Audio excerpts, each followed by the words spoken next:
Okay. So, ito yung mga factors na dapat natin i-consider bago tayo mag-estimate. Okay? So, unang-una, uh, way of excavating the soil. Okay, so dapat alam na natin yan kung manual or gagamit ba tayo ng heavy equipment. So sabi ko nga, pag maliit ang project, kung kaya namang i-manual, so mag-manual na kayo kasi mas magagastos. Mas makakatipid kayo compare kapag gumamit pa kayo ng heavy equipment pag maliitan lang. Pero pag malaking project like warehouse, mga ganyan, so gumamit na kayo ng excavator or heavy equipment para maghukay. Kasi mas makakatipid kayo kumpara sa manual excavation naman. So, vice versa. So, check nyo kung saan kayo makakatipid, syempre. Or mas mapapadali yung trabaho.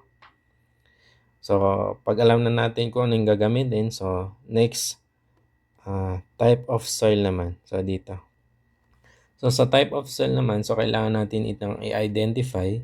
Kasi, syempre, kung adobe, mas mahirap hukayin compare sa normal lang na lupa. Okay, so doon tayo magdedepende ng presyohan naman. Okay, at isa pa, kailangan din natin malaman yung type of soil kasi meron yung soil na kapag naulanan, agad, nagpuputik o kaya gumuguho. So, doon tayo magdedepende sa kung kailangan ba natin maglagay ng forms o protection para doon sa mga gumuguhong lupa. Okay?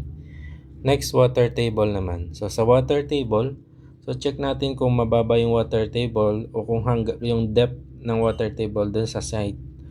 Kasi once na mababa yung water table na yan, so kung makikita nyo ito mababa yung water table. Naghukay kami dito ng 2 meters pa lang hukay nito kaya pala matubig na.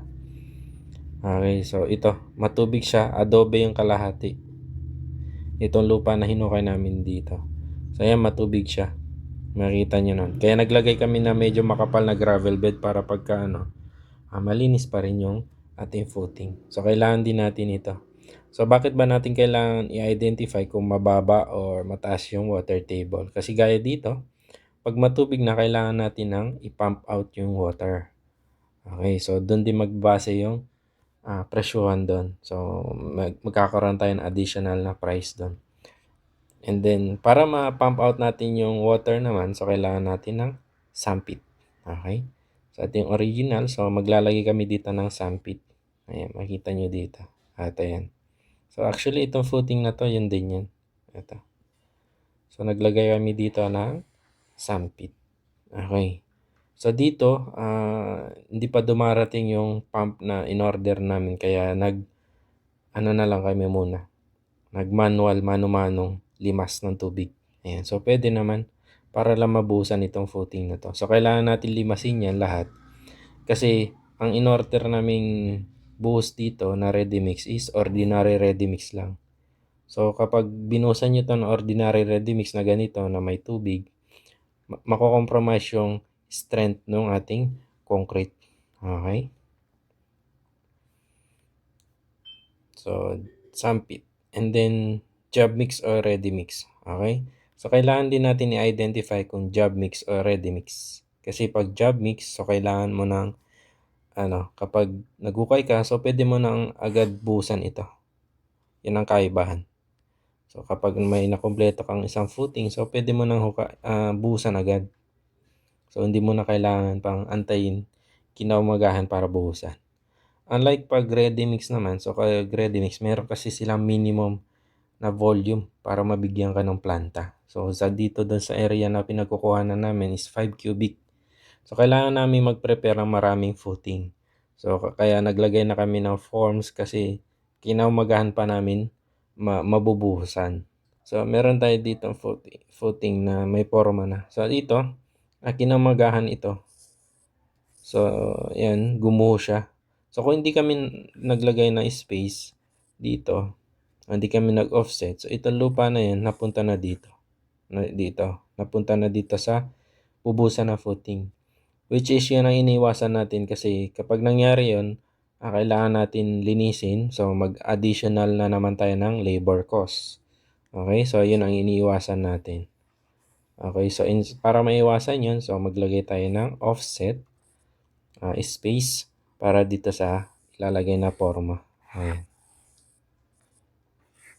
So, dito, naglagay kami dito ng 0.3 meter na space. Ayan. Diyan sa gilid. Pero dito, hindi na na-control ng bako kasi gumamit kami ng heavy equipment. Kaya medyo nakamot niya ng malaki dyan sa area na to, tsaka dito. So, ayan. So, kapag ganito kalalim, like for example, yung ginagawa natin estimate, 1.5 meters. So, mag-offset na kayo ng 0.3, kabilaan para sa forma. Okay? So, space for formworks. Ayan. So, ito yung sinasabi ko sa inyo kanina. Kailangan natin maglagay ng space for formworks. Pero kung manual job mix naman kayo, at maganda naman yung lupa, hindi naman siya nagtitibag o kaya hindi siya yung parang mabuhangin. So, pwede hindi kayo maglagay ng forma. Pwede lang naman. Optional yung hindi kayo maglagay ng forma. Kung maganda yung lupa. So, hindi siya gumuguho. At gagamit kayo ng job mix lang. Kasi kapag gumamit kayo ng ready mix, so kailangan yung bumuo ng maraming footing. Mag-prepare. So, kinaumagahan nyo pa o kaya after 2 days nyo pa bubuhusan. So, yung iniiwasan kasi natin is yung madumihan itong area na to. Ayan. So, ayun. So, maglalagay tayo ng formworks. So, ito, magkaroon tayo space para sa formworks 0.3. So, let's say this is 0.3. So, para dun sa ating pump, para magkaroon tayo ng sump pit, so, ginagawa ko, nag-space ako dyan ng at least 0.5 meter.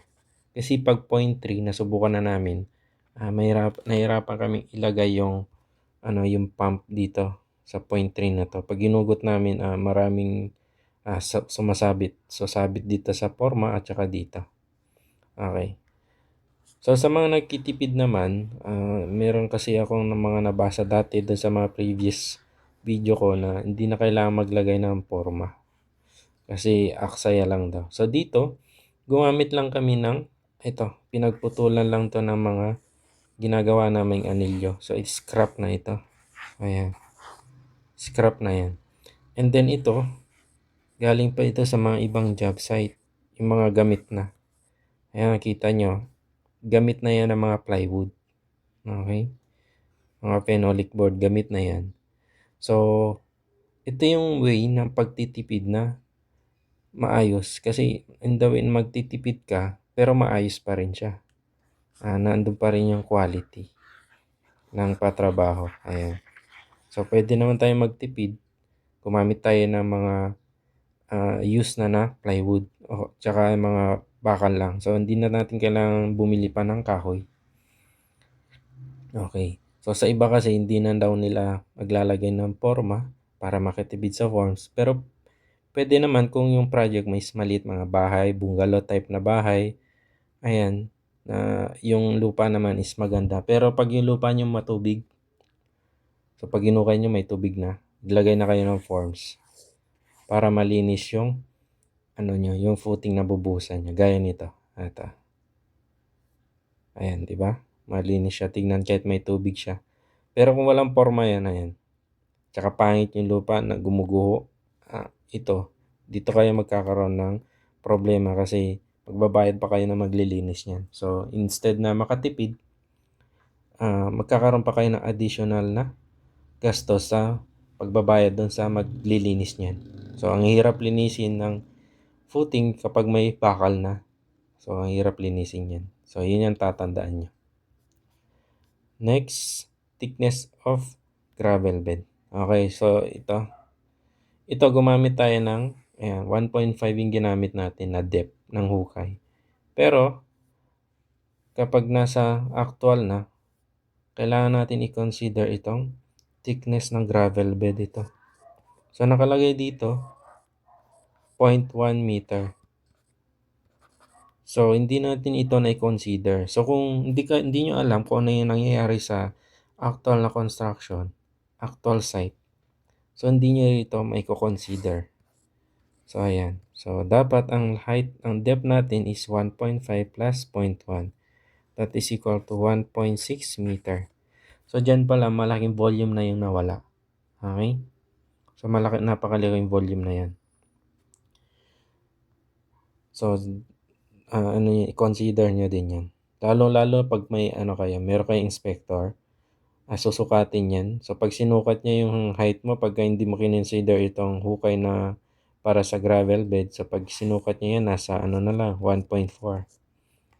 So, lalo na pag inspector mo medyo mahigpit. So, talagang hindi niya papayagan yan. So, hukay mo ulit, aahunin mo ulit yung bakal. Another cost na naman ulit kasi mag-uulit. So, ganun lang. Then, next, ito, NGL. So, kailangan din natin alamin kung sa actual na site, so kailangan talaga natin mag-site visit kung nasan talaga yung natural grade line. So, dito, inassume ni designer na yung natural grade line niya ay dito. So, walang tambak. So, in case magkaroon tayo ng tambak, ayan, or backfill. So, let's say 4.4. So, nagkaroon ng backfill bago yung natural na lupa or undisturbed soil. Minsan kasi dito sa plan, meron nakalagay dito na verify actual. Verify actual.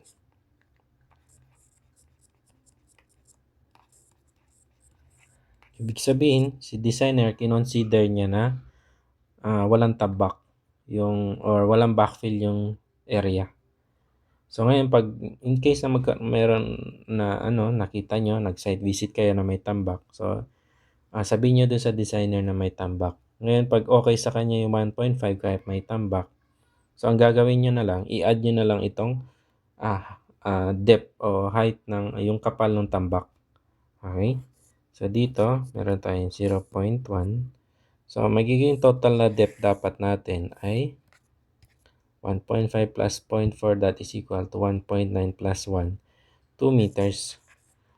So dapat ito yung consider nyo, hindi 1.5. Okay?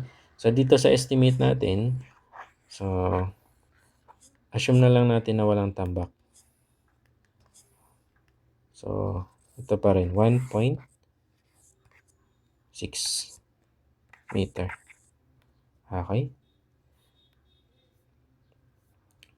So, alam na natin yung mga dapat na i-consider na mga value para makapag-compute tayo.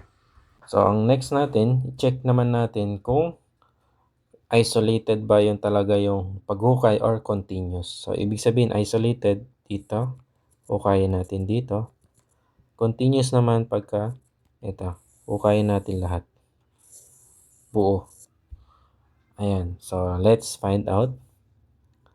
So, ito. Check natin dito. Dito na lang. So, meron tayong footing 1 and footing 2 and footing 2. So, ito, base din sa detail, this is 1.4 meter. Tayo dito. Base din sa detail, this is 1.4 meter and 1.4 meter. So, yung nabanggit ko, magkaroon tayo ng space para sa formworks na 0.3. This is 0.3. This is also 0.3. Para din sa space naman ng pump, maglalagay tayo ng 0.5 meter. Okay, so let's compute. 1.4 plus 0.3 plus 0.3, that is equal to 2 meters. 1.7, 0.3, 2 meters. Okay, so 2 meters to. Ito naman, this is 1.4 plus 1.5, that is equal 0.5, that is equal to 1.9 plus 0.3, that is equal to 2.2 meter. Okay? So, meron na tayong length na 2.2 meter, width na 2 meter. Okay. So, ganun din dito. So, ngayon, ma-identify na natin kung kailangan ba natin hukayin buo or isolated pa rin. So, this is 2. So, ibig sabihin ito ay 1 meter. So, 1 meter na rin to. So, 3.5 minus 1 minus 1, that is equal to 1.5. So, 1.5, malaki pa rin naman yung space dito. So, makapal pa yan. So, hindi natin kailangan hukayin lahat. So, hindi natin kailangan hukayin hanggang dito.